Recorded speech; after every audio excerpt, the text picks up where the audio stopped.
peran dan tanggung jawab manajer keperawatan. Gaya kepemimpinan, perbedaan dan penggunaannya. Di sini ada fungsi sebagai manajer keperawatan. Yang pertama yaitu fungsi perencanaan adalah koordinasi dan integrasi sumber daya keperawatan dengan menerapkan proses manajemen untuk mencapai asuhan keperawatan dan tujuan layanan keperawatan. Yang kedua yaitu ada fungsi pengorganisasian adalah memobilisasi sumber daya manusia dan material dan lembaga untuk mencapai tujuan organisasi. Dapat juga untuk mengidentifikasi antara hubungan yang satu dengan yang lain. Selanjutnya fungsi pelaksanaan adalah fase kerja manajemen, di mana manajer berusaha memotivasi, membina komunikasi, menangani konflik, kerjasama dan negosiasi. Yang fungsi pengadilan adalah pemantauan dan penyesuaian rencana, proses dan sumber daya yang secara efektif mencapai tujuan yang telah ditetapkan. Di sini ada peran sebagai manajer keperawatan. Ada 3 bagian. Yang pertama yaitu peran interpersonal adalah semua manajer dituntut untuk menjalankan tugas-tugas yang sifatnya simbolik, memiliki peran kepemimpinan dan sebagai penghubung. Yang kedua yaitu ada peran informasi, adalah semua manajer sampai pada tingkat tertentu mengumpulkan informasi dari organisasi-organisasi dan lembaga-lembaga di luar organisasinya.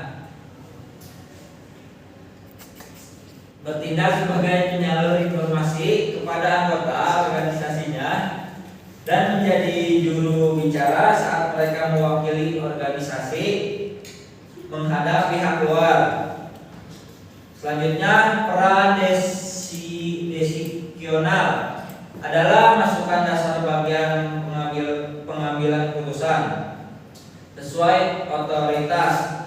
Formalnya hanya pemimpinlah yang dapat menetapkan komitmen organisasinya. Sini ada tanggung jawab sebagai manajer keperawatan. Ada 6 bagian. Yang pertama mencapai goal atau tujuan rumah sakit sebagai institusi dan atau bagian bidang keperawatan. Mempertahankan kualitas asuhan keperawatan dengan segala keterbatasan fasilitas yang ada. Mendorong motivasi staf perawat dan pasien sehingga menurunkan angka absen kerja dan memperbaiki produktivitas. Meningkatkan kemampuan staf perawat dan bawahan untuk melakukan perubahan dalam rangka mencapai kualitas. Mengembangkan kekuatan, spirit dan tanggung jawab moral dan dari tim. Mengembangkan profesional staf yang menjadi tanggung jawabnya. Gaya kepemimpinan yaitu gaya kepemimpinan berdasarkan kepribadian. Yang pertama yaitu kepemimpinan karismatik adalah gaya kepemimpinan yang membuat para anggota yang dipimpinnya mengikuti inovasi-inovasi yang diajukan oleh pemimpin ini. Pemimpin karismatik, pasioner, mengekspresikan visi bersama mengenai masa depan. Sedangkan pemimpin karismatik di masa krisis akan menunjukkan pengaruhnya ketika sistem harus menghadapi situasi di mana pengetahuan, informasi, dan prosedur yang tidak mencukupi. Gaya kepemimpinan model kepemimpinan diplomatis, yaitu model kepemimpinan yang dapat melihat keuntungan dari sisi dirinya sendiri dan anggotanya. Gaya kepemimpinan otoriter.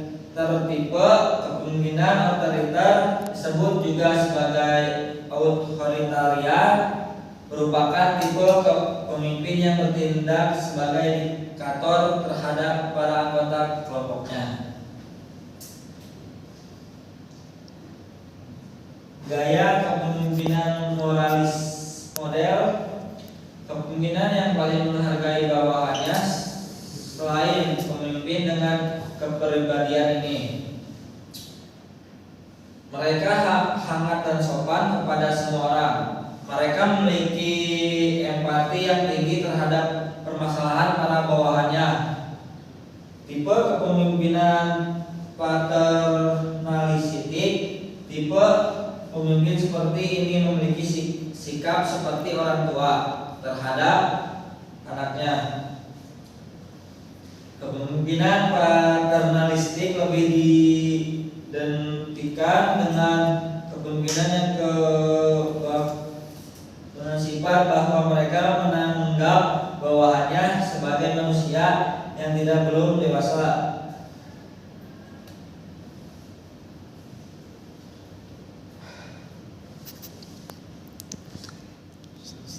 Sekian dan terima kasih dari saya.